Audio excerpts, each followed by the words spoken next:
Welcome back to Orange Hat Reviews, everyone. Hope you're all having a wonderful day. So, The Natural.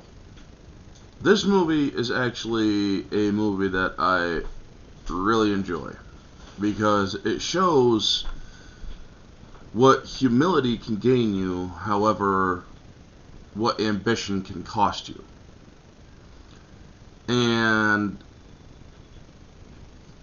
this movie is a great example of what giving into the fame can do to you, but remaining humble and doing the right thing can lead to. So this movie is about Roy Hobbs, who wanted to fulfill his boyhood dream of baseball stardom when he fashions a baseball bat from a fallen oak tree that was struck by lightning. He christens it the Wonder Boy, and he impresses some scouts in the beginning of the movie. He gets shot by a murderess who has shot and killed other athletes, which was nicely established in this film. The writing in this film is actually quite good. However, this movie does have a little bit of a acting issue. Some of the acting on Kim Basinger's part is very well done. Glenn Close does an epic job in this. So does Robert Redford. Robert Duvall's character, as an unapologetic sports writer, is really... he plays such an ass in this film, but he plays it in a way that you understand is properly done. The acting of Wilford Brimley, who I have grown up enjoying seeing him on TV over many years of my life, and rest in peace to Wilford. I thought he played one hell of a character as Pop Fisher in this film, as the coach for the Knights. This film has so much symbolism in it. Roy wants to be the best there is. So what happens? There's a nice twist in this movie. He gets shot. And it's kind of what happens when you your ambition gets the better of you. Coming in later on, this movie takes place 16 years after that. He is brought back into the majors, and he's not allowed to play for the longest time until Wilford Brimley is like, I'm gonna bust you down to the minors or to Division II and whatnot. He's like, well, I was contracted to play ball. You never gave me that shot. All right, fine. I'll give you a shot tomorrow. I'll bat at practice. It's nothing but homers. It's nothing but homers with the Wonder Boy, and it's so great. This movie has a great cast. It has a great story. It's based on a novel from 1954, I believe. Barbara Hershey plays Harriet Bird, who was the one who shot him. Joe Baker plays the Whammer. Now, he actually his start to fame in the film is that on a bet he struck out the Whammer, who was apparently the greatest hitter of the time. So it's quite interesting. Now, this movie doesn't have digital aging technology, so when 16 years pass, it's really up to makeup to convey a sense of aging. They did a good job at making Glenn Close in the beginning of this movie look really young when Robert Redford and her were young and in love at the time. And they make her look very mature 16 years later, which is actually quite well done. The movie's story, the sports and whatnot, I think they do a great job. The kid who plays the Bat Boy, which they actually called the Fat Boy, I thought was well done because they even gave him a good role.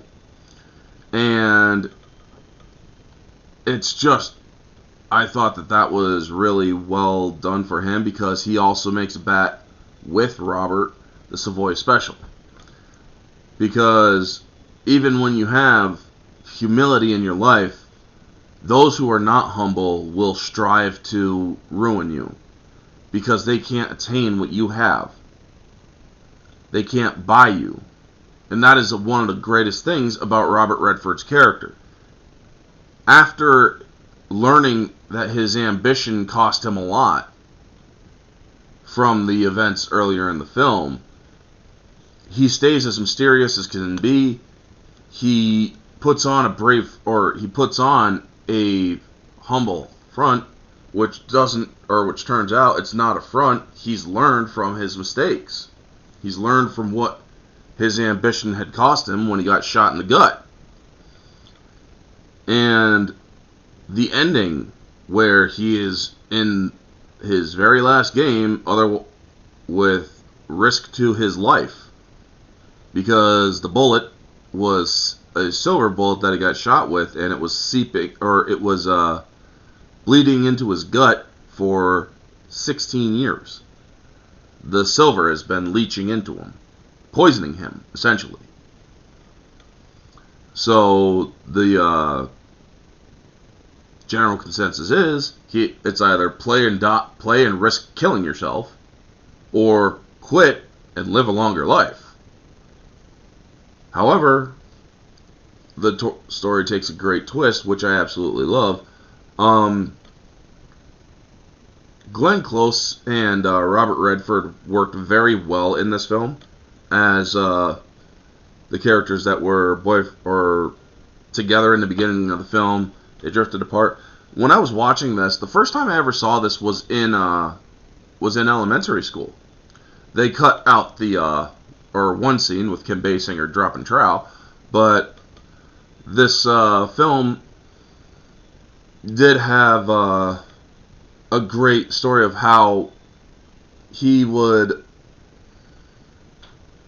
get involved with her before he re-met Glenn Close, and suddenly his ambition is stoked up. He's kind of losing sight of his humility, and he starts doing really bad.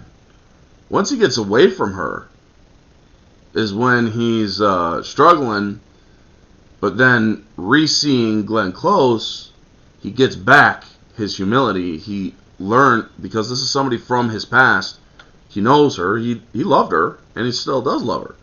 They end up together at the end of the film. And I just really like how this story plays with humility. It shows the reward of humility and the hardship of maintaining humility. When he starts giving into all the fame and whatnot is when he starts struggling, because he's losing sight of what he loves. He's a natural baseball player. So when you lose sight of that, you start to wane in your exceptionalism. However, regaining your sight of that humility is what brings him back into it. However, those who want to see him fail do their best to do so, and that's the overall struggle of this. They can't buy him, and that's what is so great. And folks, when I say stay humble, this movie is a perfect lesson of why to stay humble. Because if you give in to all that hype, all that fame, you lose sight of what you did and what you love doing. So yeah, I really love The Natural. It's a great story. I loved baseball when I was a kid. I still do. I enjoy watching it, throwing a ball around once in a while. But this movie is just a perfect movie that gives a good lesson of ambition and how it can hurt you, where humility can save you. That's my interpretation of it, anyway. And I think it's a fairly well done interpretation. Anyway, casting, great act. You got a great cast here. Barry Levinson as the director. I thought this movie was directed quite well. A couple of cutting issues, sure, but I thought for the most part this film was well put together. I know there are some who disagree with me, but you know what? I can easily agree to disagree. I enjoy this movie, mainly because of its humble story and its story of humility. But also with this wonderful cast, how can you really go wrong, you know? You got a great cast of people here. Anyway, folks, that is our objective scores. This movie, objectively, I would say, before Rotten Tomatoes went to shit, this movie actually is 83% to them. So, yeah, I would actually say that this movie is around an 8 to an 8.5 out of 10. There are some problems with it, sure. Subjectively, though, this movie is a 10 out of 10. It's a great story of humility and a great story of trying or making sure that you stay on the right path lest you lose sight of what you love. Moviegoer. This movie is about a 8 to a 9 out of 10. I did check the time a couple times on watching it. Not gonna lie, I don't do that. So yes, this movie is more than 2 hours, so it does kind of give you a bit of a sit down. But I do love this story. Anyway, folks, that is going to be the review. Thank you so much for tuning in. If you like this video, feel free to like, comment, subscribe, share, all that jazz. Let me know your thoughts down in the comment section below. What did you think of The Natural, if you have seen it? Did you like it? Did you not? Let me know all your thoughts. Let me know your favorite scenes. Let me know what you think of this story. Anyway, folks, this has been Orange Hat Reviews. Have a wonderful day, and always remember, stay humble.